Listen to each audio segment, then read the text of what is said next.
The Vine Trust from Bowness, Scotland, and Union Biblica, Peru, help some of the world's most deprived people, the street children of Peru. They also created a unique health service, treating 100,000 people in the Amazonian jungle, Earth's last great wilderness. It's manned by local staff and volunteers from Britain and the USA.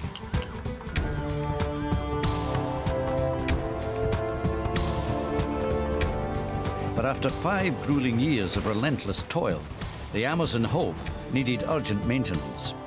A newly refurbished boat was sent to continue the critical service.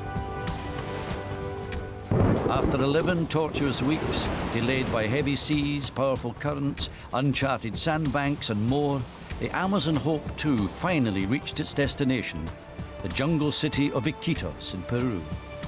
The Union Biblica staff and the local street children boarded the old Amazon Hope and sailed to welcome the new vessel and its courageous crew. It was an emotional reunion.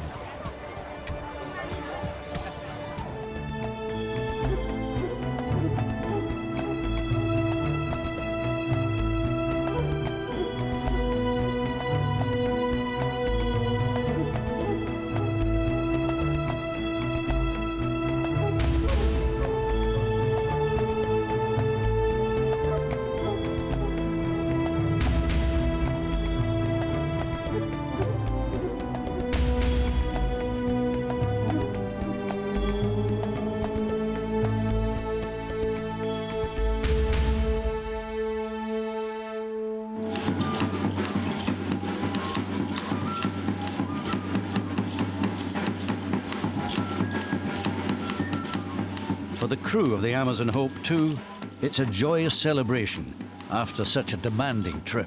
The welcome that they got was far greater than they'd get from some dancers in Hawaii or somewhere else, because it was real and genuine. It wasn't put on. It was an expression from those kids of their appreciation to people who were helping them. Their touching display of gratitude hasn't clouded the reason why the volunteers made their journey in the first place. What we've gone through in 11 weeks is nothing. Nothing at all. We can't compare our struggle and our journey to their life. They live with hardship every day. Deep in the Amazonian jungle, the Amazon Hope 2 is finally doing the job it was always meant to. Despite looking like the old Amazon Hope 1, it contains state-of-the-art high-tech medical equipment and could even be about to enter the history books. This must be a godsend to the project's medical team leader, Pam Cairns, a GP from Kirkcaldy in Scotland.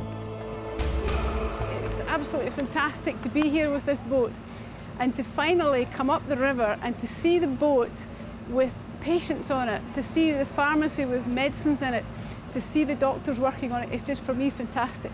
There is no direct link between our medical program, which is carried out primarily in the ships, and the street boy phenomena. Indirect links, yes. So the two actually fit together far more than in first impression, because what you're actually doing is you are preventing the problem from growing and expanding and exploding. However, in Lima, the capital city of Peru, the street boy problem has mushroomed so much it's impossible to measure. We never give a number because I know that no one's gone out to count them. They wouldn't know where to find them or look for them if they wanted to count them. You must realize that abandoned boys are despised, and there are many, many people who rather see them dead than alive. Kids are identified at the night shelter on the Rimac River. They come to Casa Girasoles, the main street children's centre in the heart of Lima.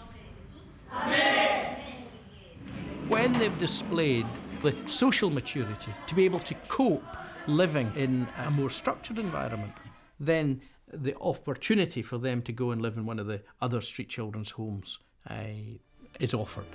The Vine Trust, SU Peru and local builders have taken on a mighty challenge once again, creating a new home for street children at Cusi in the relative safety of the high Andes.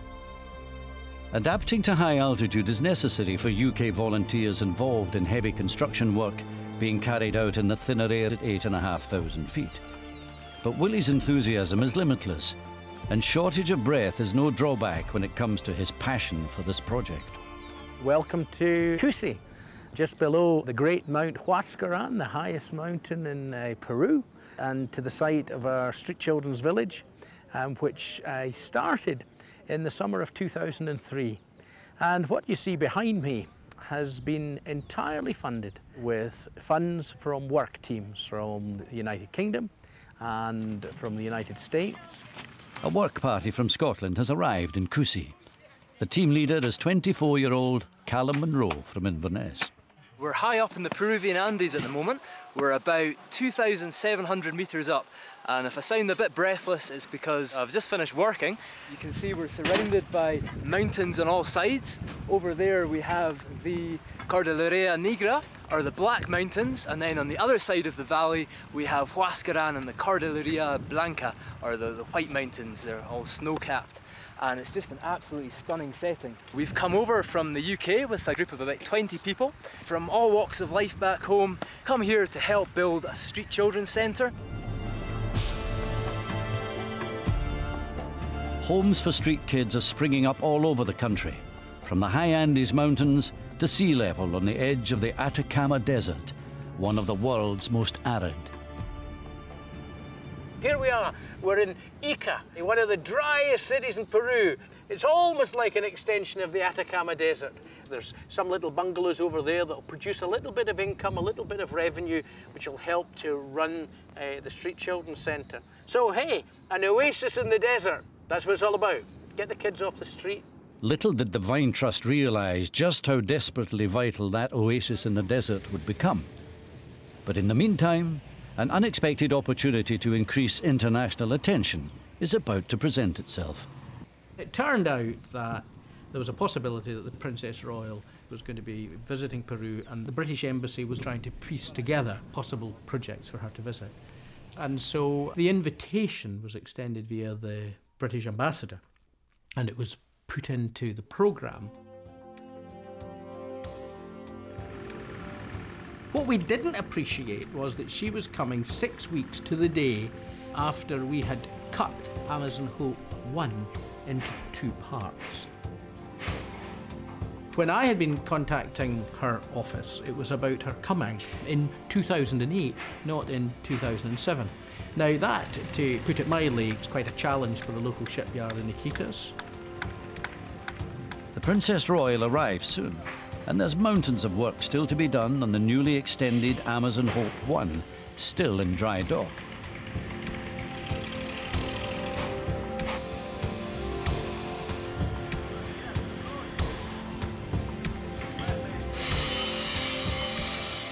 Can they finish it in only 24 hours?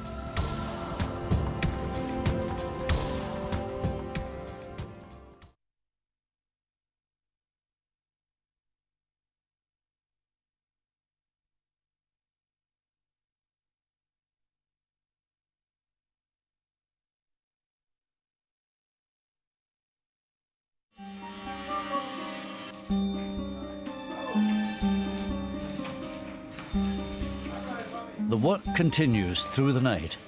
It's a real race against the clock because in only a few short hours, Princess Anne will arrive. Somehow, the boat is finally ready. But because it has been prepared in a rush, the shipyard workers are very worried. What if something vital has been overlooked? Could it even spring a leak after refloating? And to add even more pressure, the Princess Royal has already arrived in Iquitos.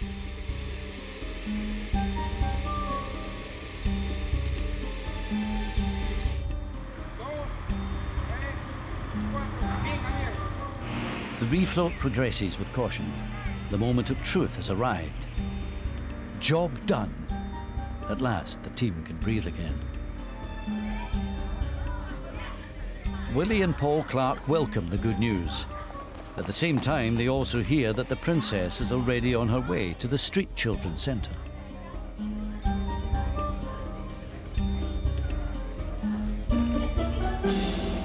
That's how politics works in the developing world. That's why you have royal visitors. That's why when you walk into a meeting, the Vice President of Peru comes across and says, "Lovely to see you again, Willie." Not because, you know, of anything other than he thinks, these people are doing good work. In developing countries, people wanting bribes is an ongoing issue that you face day in and day out. But as we build our relationships, we get fewer and fewer of these sort of circumstances happening, because people think, well, I'm not even going to bother trying to ask for them because they've got friends in high places.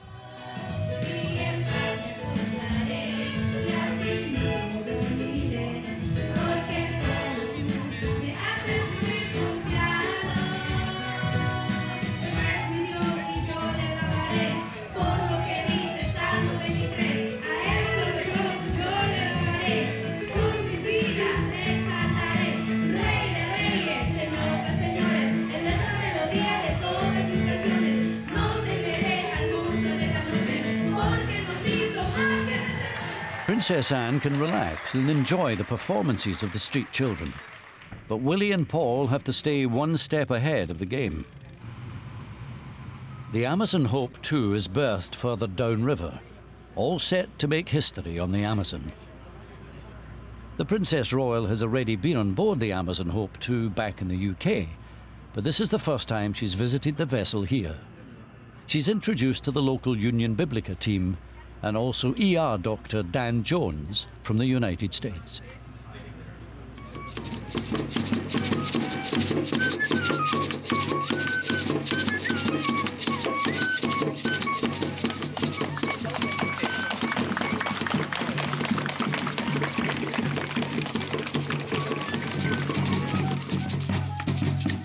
Of course, the royal family in England is certainly known. It's almost like a legend or a myth or something, but they know it's true. And so it was great for us. It was great for the children. She's probably not what people expected. You would expect someone that's very aloof and very remote, but she was very, very friendly. One little boy was drawing a castle, and she said, "Oh, what are you drawing?" And he said, "Oh, I'm drawing your castle," because he had the idea that this was a princess who lived in the castle, which is not far from the truth. The vessel was eventually refloated with 8 hours to go, and the smell of fresh paint, which, let's be honest, must follow the royal family virtually everywhere it goes, was certainly evident as we stepped aboard Amazon Hope 1, now 10 metres longer, with barely minutes to spare. It's a pleasure it's been to be able to come and see where these ships are working and how well they're working. Para mí ha sido un placer venir a ver dónde es que están funcionando y trabajando estos botes y que también están haciendo su trabajo. So I'm unveiling this plaque. It comes with my best wishes for the future for many more years for successful contribution here in this. Al revelar esta placa quiero desearles todo lo mejor, que tengan un próspero futuro y mis mejores deseos.